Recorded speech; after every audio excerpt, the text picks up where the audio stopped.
দীর্ঘ ১৬ বছরে গড়ে তুলেছেন পাপের সাম্রাজ্য। আর সেই সাম্রাজ্যের সাম্রাজ্ঞী হলেন স্বৈরাচারী সরকার শেখ হাসিনা। এত শত গুম, খুন আর হত্যা কে বা কারা করেছে, আর কোথায় বা রাখা হয়েছে তাদেরকে? শেখ হাসিনা দেশ থেকে পালিয়ে যাওয়ার পর থেকেই একের পর এক বেরিয়ে আসছে তার পাপে গড়া সাম্রাজ্যের নানা রকম কুকীর্তি। রাজনৈতিক ভিন্নমত পোষণকারীদের দমন করতে আওয়ামী লীগ সরকারের সময় বহু মানুষকে গুম ও হত্যা করা হয়েছে। যে গোপন কারাগারে গুম ও হত্যা করা হতো সেই জায়গাটার ছদ্মনাম হলো আয়নাঘর। শেখ হাসিনার আস্থাভাজন বাংলাদেশের সামরিক বাহিনীর গোয়েন্দা সংস্থার কিছু অসৎ অফিসার আয়নাঘর পরিচালনা করে থাকতো। আসুন জেনে নিই শেখ হাসিনার গড়ে তোলা গোপন এই কারাগারের আয়নাঘর সম্পর্কে।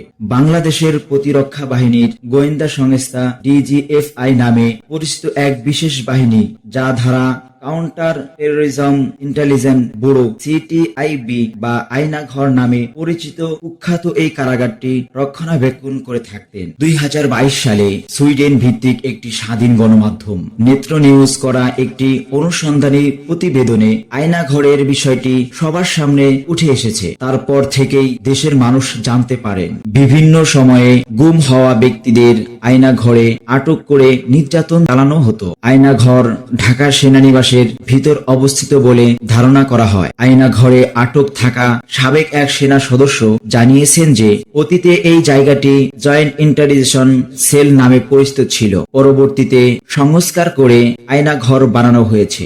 গুমের শিকার হওয়া বেশ কয়েকজন সেনাবাহিনীর কর্মকর্তা আয়নাঘরের অবস্থান প্রকাশ করেন। তারা জানিয়েছেন যে এই আয়নাঘরটি DGFI এর অফিসের পিছনে অবস্থিত। আয়নাঘরে কমপক্ষে 16টি কক্ষ রয়েছে। একসাথে 30 জনকে বন্দী করে রাখা যায়। আয়নাঘরের দায়িত্ব থাকা কয়েকজন কর্মকর্তা গোপন এই কারাগারের ছবি প্রকাশ করেছেন। এসব ছবি দেখলে বোঝা যায় গোপন এই কারাগারে কাউকে বন্দী করে রাখা কতটা অমানবিক। এখানে বহু মানুষকে বিনা বিচারে বছরের পর বছর, এমনকি যুগের পর যুগ আটক করে রাখা হয়েছে। আয়নাঘরে বন্দী থাকা একজন বলেন, কয়েদখানার দেওয়ালে বহু লোকের নানা রকম আর্তনাদ খোদাই করে লেখা আছে। কত লোককে এখানে ধরে নিয়ে যাওয়া হয়েছে তার কোনো হিসাব নেই। সবাইকে যে এখানে রাখা হয় তা কিন্তু নয়। কাউকে ছেড়ে দেওয়া হয়েছে, আবার অনেককে এখান থেকে হত্যা করা হয়েছে।